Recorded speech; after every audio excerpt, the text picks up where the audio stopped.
Buenos días, estudiantes de la institución educativa Escudo Fuerte, secundaria A2. Soy el licenciado Jansen Santiago Narváez Zabaleta, egresado de la Universidad Nacional de Trujillo, en la especialidad de filosofía, psicología y ciencias sociales.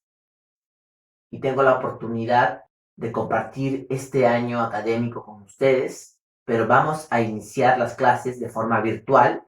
Ya muy pronto nos encontraremos para poder hacerlo de forma presencial.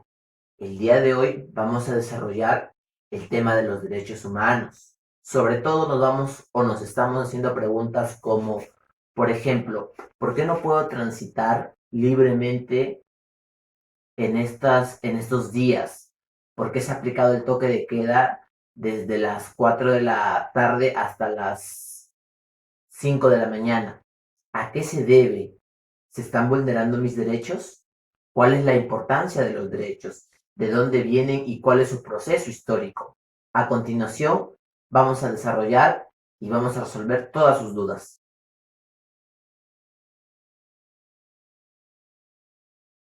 Cuando nosotros hablamos de los derechos, están establecidos en la Constitución Política del Perú, ya que esta consta de 206 artículos distribuidos en aproximadamente 6 capítulos, en donde entre el primer capítulo y los primeros artículos se hablan acerca de los derechos fundamentales que tiene la persona, como el derecho a la vida, el derecho a la nacionalidad, el derecho al libre tránsito, el derecho a las huelgas, que es a protestar, el derecho a una educación, el derecho a un nombre y a una nacionalidad, el derecho a un ambiente sano y una salud pública sana, etc.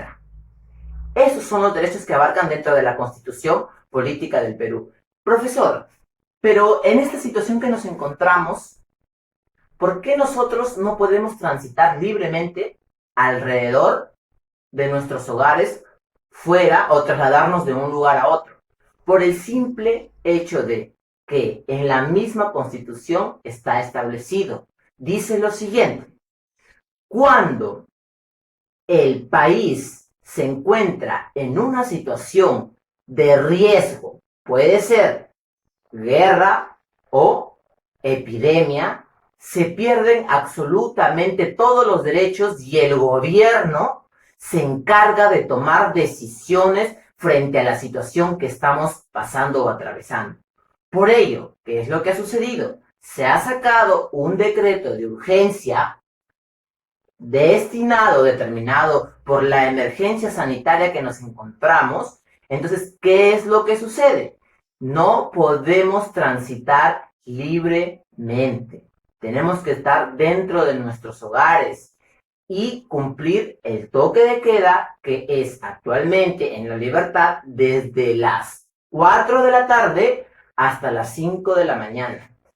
Es por lo tanto, cuando nos encontramos en una situación como la que ya mencioné, nuestros derechos automáticamente se pierden.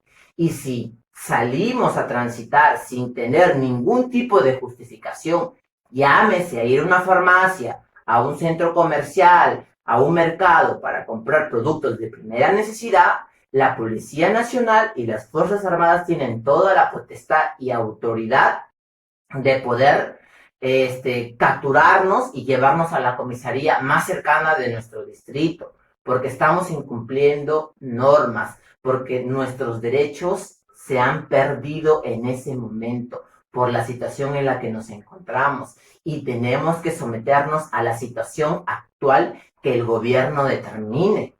Sin embargo, eso quiere decir que nuestros derechos están momentáneamente saturados, se podrían decir, porque el gobierno es el que toma las decisiones actualmente sobre nuestra situación. Pasado esta epidemia, el decreto de emergencia va a desaparecer, va a ser derogado.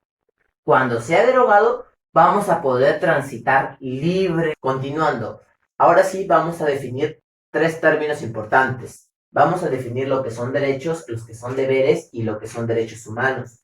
Cuando hablamos nosotros de derechos, estamos hablando de normas o leyes que tenemos o que exigimos a quién, al gobierno que se encuentra en estos momentos. ¿A través de qué? A través de la Constitución Política del Perú.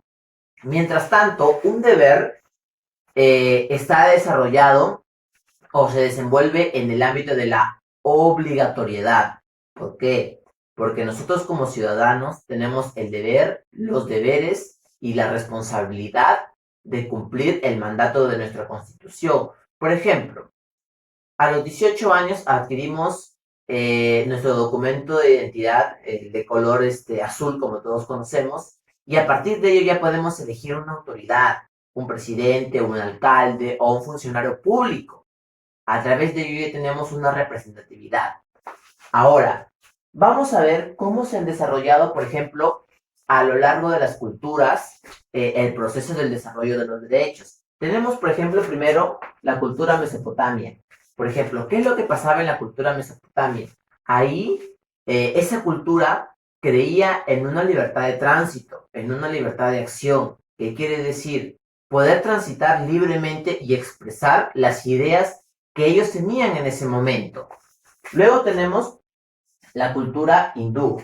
Los hindús, por lo contrario, en sus luchas o sus conflictos que se daban entre unas culturas y las otras, daban a entender de que cuando ya habían ganado un combate, una guerra, darle respeto al enemigo. Si ya hemos ganado, si ya lo tenemos ganado, respetar al herido. Eso era uno de sus criterios máximos de desarrollo para los hindúes. Tenemos a los persas, por ejemplo, los persas sí creían en una libertad total. Para ellos no debería existir la esclavitud, en donde se vulnera o se oprimen los derechos de los ciudadanos. También tenemos, por ejemplo, a los romanos. Los romanos fueron los primeros o uno de los iniciadores con mayor fuerza de los derechos humanos a través de todo el contexto. Poco a poco ellos iban determinando lo justo, lo que era correcto y lo que era igual tanto para hombres y para mujeres. Mientras que en los griegos, que se dividían en atenienses y los espartanos, los atenienses, por ejemplo, le daban mucha importancia, como los romanos también, a la igualdad entre los hombres y las mujeres. Y por otro lado, los espartanos simplemente se dedicaban a luchar. Desde su nacimiento eran formados a través de todo un proceso para luchar, para ganar y para llevarse la victoria. Bueno, ahora vamos a ver cuáles son las características de los derechos. Una de las primeras características de los derechos es ser o son irrenunciables, porque el ser humano, en la condición que se encuentre, no puede derogar o no puede renunciar a los derechos que ya están establecidos en la Constitución Política del Perú, la vigente, la del año de 1993, la del primer gobierno de Alberto Fujimori. También se consideran a los derechos como imperativos, porque son mandatos, son órdenes ya establecidas dentro de los 206 artículos de la Constitución Política. Entonces, son mandatos establecidos que no podemos ser ajenos a ello. Otra de las características también que tienen los derechos es que son inviolables. ¿Por qué? Los gobiernos transitorios que van pasando no pueden derogar los derechos, no pueden ir en contra de la libertad de las personas, si no pasarían a desarrollar el proceso de la dictadura, en donde ya no se respeta ni siquiera la opinión del pueblo. También se dice que los derechos son jerárquicos. ¿Por qué? El derecho a la vida, el derecho a un nombre y a una nacionalidad, el derecho a la alimentación, el derecho a la educación, todos son importantes, todos tienen el mismo nivel económico, social y cultural de la persona. También se dice que los derechos son universales. ¿Por qué? Porque son más amplios, porque no solamente se da dentro de un determinado país, sino dentro de los 5 continentes a nivel macro. Y finalmente se dice que los derechos son naturales. ¿Por qué son naturales? Porque desde que nacemos tenemos los derechos, son inherentes al ser humano, son parte del proceso de desarrollo de la persona. Listo. Para culminar ahora, vamos a ver 3 formas de cómo se fueron determinando e implementando los derechos. Primero, tenemos los derechos, para el término redundante, los de primera generación.